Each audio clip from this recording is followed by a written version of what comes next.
Now that we understand permissions and how to determine whether a file is readable or is writable, we're ready to actually do the reading and writing. And the first step in doing that is learning how to access files in PHP. The PHP function that we're going to be focusing on primarily is going to be fopen. So we're going to open up a file, we're going to provide the file name, and we're going to tell it what mode it should open it in. We'll talk about modes in a second. One important thing to note is that fopen opens up a file whether it exists or not. So it will create it if necessary. Now, just because it's called open doesn't mean that the file has to exist already. We can say fopen and provide a file name that doesn't exist, and assuming we've provided the right mode to it, it will create the file if it doesn't already exist. So it will either open the existing file or it will create a new one. The same command will work for both. So now let's talk about modes. The file access modes that we have the option of passing in are R, which is read from the start of the file. This is just reading only. And the file must exist, of course, if we're going to read from it. So that's going to be reading data in from a file that's already on our server. The second two are going to be our two write methods. The first one is going to erase anything that was in the file if it already existed, or create a new file if it didn't.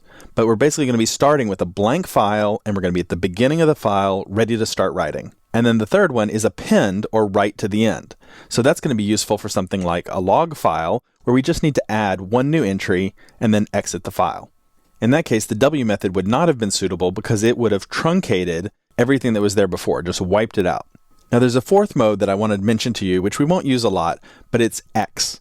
And that is right from the start, and the file can't exist. So essentially what that does is keep us from accidentally overwriting another file. It says, start writing a new file, but object if this file already exists. Do not overwrite it.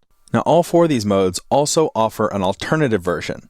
Instead of just R for reading from a file, what if we want to both read and write from the file while we're in there? Well, for that we have a plus version. So for the read, we can both read and write if we put the plus after it. For the W plus, it's going to truncate us, put us at the start, but then we can go ahead and read and write from there. And append will put us at the end of the file, but also enable us to both read and write from it. And the same is true for X. So those plus versions are the ones that let us move around in the file and read a little bit, write a little bit, and then keep moving on. If we're just going to be reading though, just going to be writing, we'll want to stick with the non-plus versions.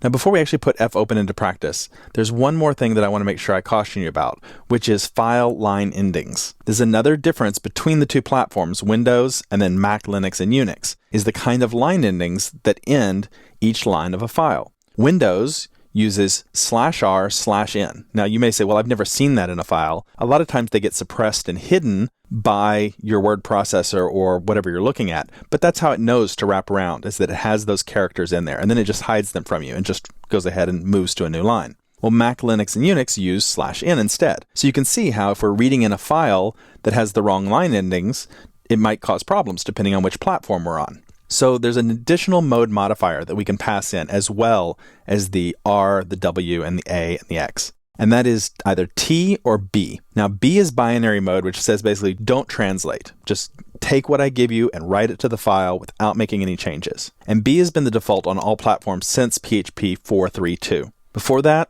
it depends on exactly which platform you were on, which version of PHP.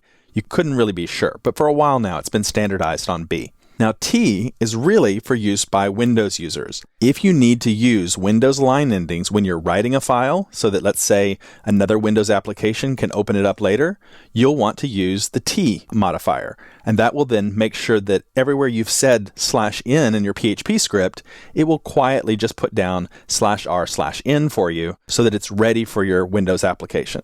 Now, the same thing, if a file was created originally in a Windows application, you can use T to translate and make sure you get those correct line endings. So I just want to make sure that I at least tell you about that, so that if you're having problems on Windows with having the wrong line endings, you'll know what the solution is. Now let's get some experience using fopen. So I'm going to open up TextMate, and let's create a new file, and I'm going to save it in my B2B sandbox as file access.php. In this file, we're just going to concentrate on getting access worked out. So we already talked about the fact that it was going to be fopen that we would be using. So let's specify the file name, and let's just call it filetest.txt. Just a nice simple name. So then we're going to want to pass that file name in to fopen. Then we're going to need to pass in the modifier. So in this case, we're going to create a new file called file test and write to it. So I'm going to use W. If I'd used R, it would fail because file test doesn't exist. But here's also where I could pass in a B or a T if I wanted to add those additional modifiers, or a plus. But for now, I'm just going to be using the W. And fopen also returns a handle as a value. Now, you remember we talked about handles with the database connections. When we did a database connection to MySQL, it returned a handle. And the reason why that handle was useful was because then we could close it. And that's exactly what we're going to do here as well. We're going to close our file by referencing its handle. So that's just a reference to the file that we've opened so that we can continue to talk about it after it's open. Now, it's a good practice to always close your files.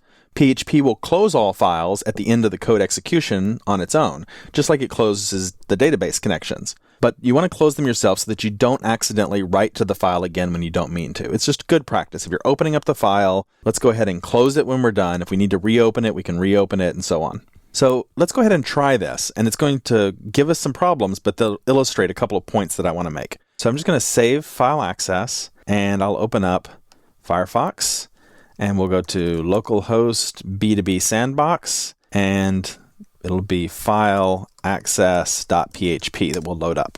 Now, instead of working, it gave us an error saying that fopen failed to open stream. That means it failed to open the file. The stream is just the data stream where it's going to write to the file. So the permission was denied is the error. Why? And so therefore fclose couldn't work because it had an invalid resource because we never opened it up. So this raises one issue that I want to jump to right away, which is that it's always a good idea, I think, to bracket this inside if statements. So we say if the handle succeeds, then what do we want to do? And in this case, we'll just simply close it.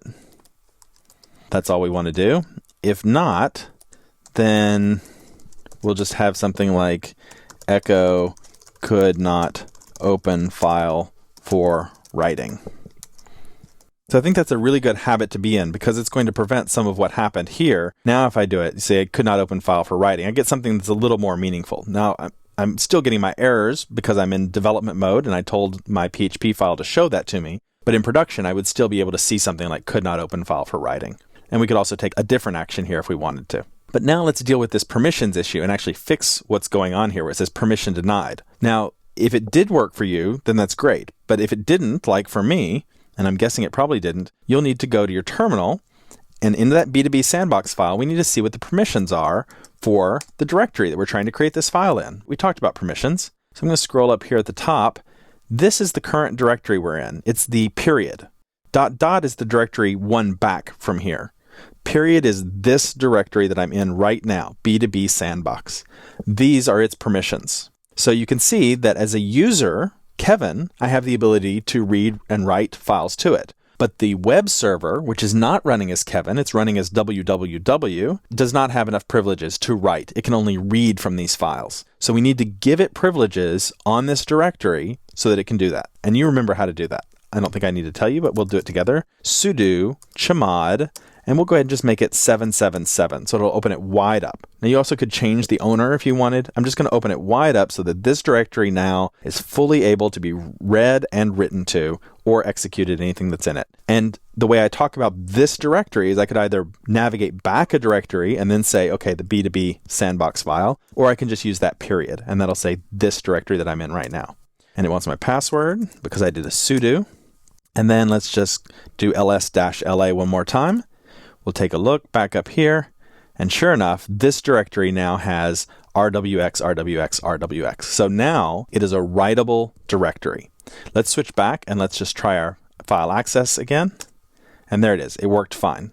If we come back over here and take a look, we should have gotten filetest.txt, and there it is. It created it. So it's important, I think, to use that if-then statement. It's important to always close your files, and you want to make sure that any file that you're going to try and write to is going to be writable. You just need to make sure that the file itself is readable. But in the case of writing, we need to make sure that the directory we're going to write to has permission to write to it. In the next movie, we'll take a look at how we can actually write content into the file test.